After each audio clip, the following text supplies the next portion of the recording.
she had this smile on her face and was like very welcoming to me. And when I first held her, that was a feeling of just like, gosh, I'm not gonna let this go.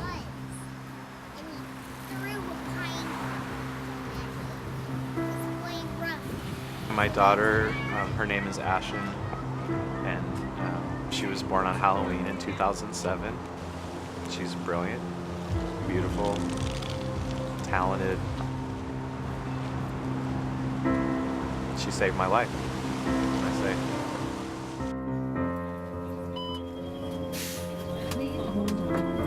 It's in the egg. Inside the egg. Must be a tiny toy ice cream.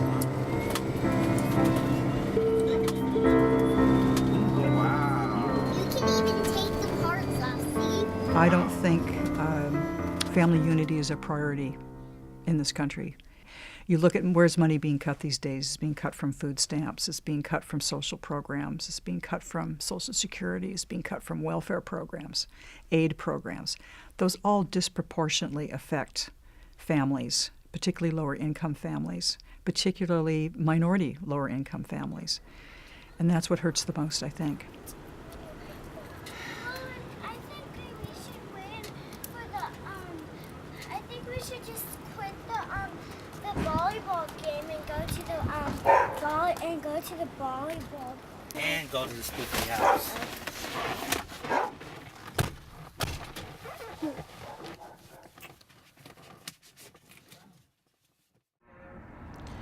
So I remember when we were getting ready to bring her home, they were talking about who the father was on the paperwork, and she didn't list any, so it was just unknown. And I was sitting at this interview with her, just as her friend, and that part was tough because I realized, like, you know, here I am, and she's gonna be trying to collect benefits for my daughter, and we're not gonna mention me. And so the titles change as well, you know. Mom becomes head of household, and so those words actually hurt when you're sitting there doing the paperwork and it says head of household and mom puts her name on there, on there, and you're just like, wow. So I'm just like a ghost. But I'm here, and we left it at that, not even considering that we might have a CPS case open and that this might be an important document for anybody that's involved in my daughter's life. People in desperate situations will do desperate things. So to the degree that our public policy and lawmaking continues to keep people in desperate situations, guess what? They will do things that those of us who aren't in that desperate situation would think to be improper or desperate themselves. It's almost a countermeasure of a family being able to make it. And it's a poverty countermeasure, you know, when I look at it, you know. It's you wouldn't do it if you didn't have to do it.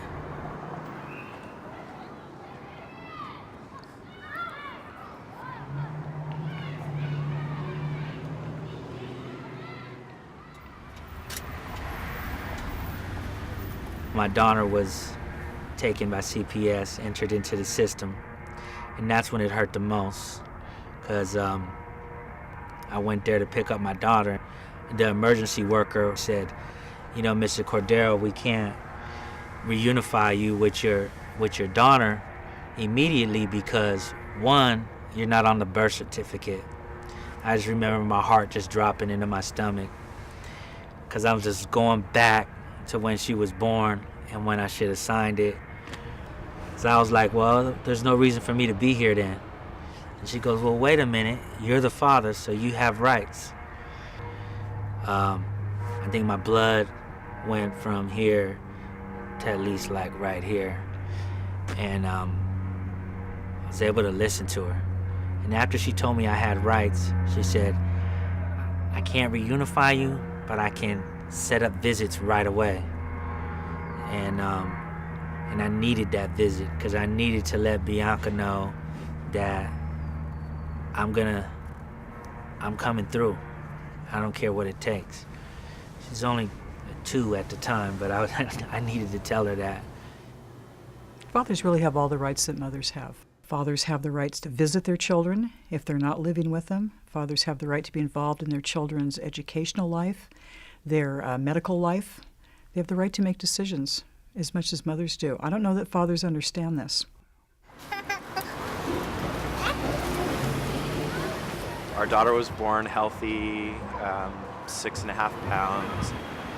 We were going to be discharged. The social worker said, I have to make a report to CPS. I really thought that we would be okay because we had a safe place to live. It's a family transitional housing unit run by Catholic Community Charities. We weren't able to take our daughter home. They detained.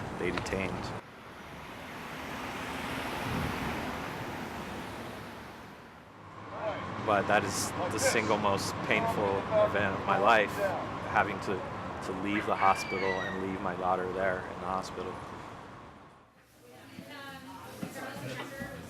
What we were coming up against pretty quickly was when originally our daughter was detained and now she's living with these relatives. She wasn't in our care, so technically we were not eligible for the transitional housing program.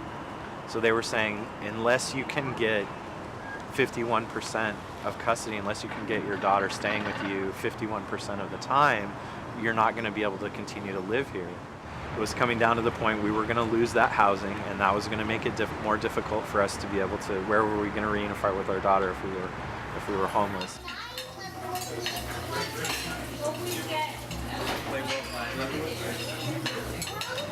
We were doing everything that we were supposed to be doing. We were in treatment, we were in therapy, we were in couples therapy. We were, visiting with our daughter. The visits were going well. We were in Dependency Drug Court, going regularly to our status hearings. But still, the argument was being made that, we should lose this housing.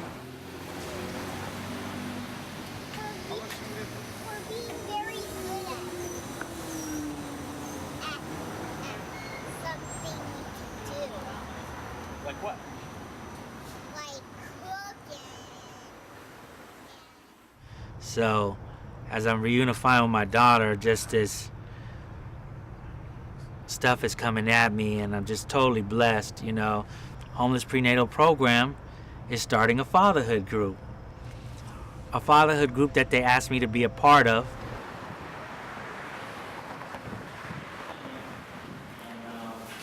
I think one day you're going to be coming to the group and letting us know, or maybe she'll be in child care. That's how I feel. I felt really, really passionate about it at this point. Like I'd already started to do it a little bit, and I felt like, okay, this is something I want to do. This is something I think I could do. This is something I could help people the way that I was helped. And so started volunteering at Homeless Prenatal Program in September of 2011. And then since then I've been co-facilitating the fatherhood group with Joey Cordero. My position became full-time in August of 2012. Do I go by the court paper, or do I just? Yeah, it seems like there's a document that says that this is the way that the visits are supposed to happen, and that they're not happening that way. You said the fatherhood group at Homeless Prenatal Program is a lot of dads that have CPS cases. We don't exclude dads that don't have CPS cases, but a lot of it is just helping them navigate through the first process, because it's so traumatic for somebody in the beginning. And we see a lot of different things, and so the insight coming from me and Eli is really important. I feel your frustration, but at the same time I just encourage you just to kind of lean on that side where you just don't give up, staying clean. Well, I was kind of scared of raising a child because I had resources, and this place, Homeless Prenatal, has helped me out a lot on how to be a father group. They connected me with networks of housing, daycare, all that kind of stuff. So I've been working towards that, how to learn to get all that kind of stuff. Go ahead, Barry. my name is Barry. My child is 5 years old. I'm checking in. I'm going to see her tomorrow. Daughter's staying with my sister right now. and we've been fighting a CPS case for at least 2010.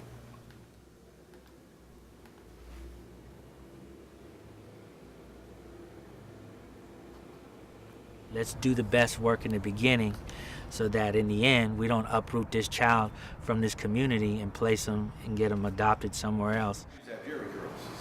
So I know how to lay it down. This will take some minute to really be doing that.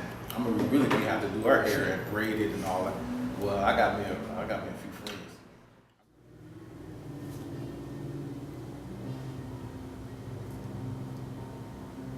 Okay, so now read the whole thing again. She is the main character. She focuses. I had a difficult time, and I didn't realize it was difficult until my lawyer goes, wow, we don't, you know, this is a big deal. We don't usually see people reunify with their kids, let alone dads. If a little boy can see a man, a father, who can show him the way men ought to act, as opposed to the way men sometimes act, as far as drugs are concerned or domestic violence is concerned, then that's all the better. And if that man has a little girl, that little girl is going to know this is the way she should be treated by men when she grows up.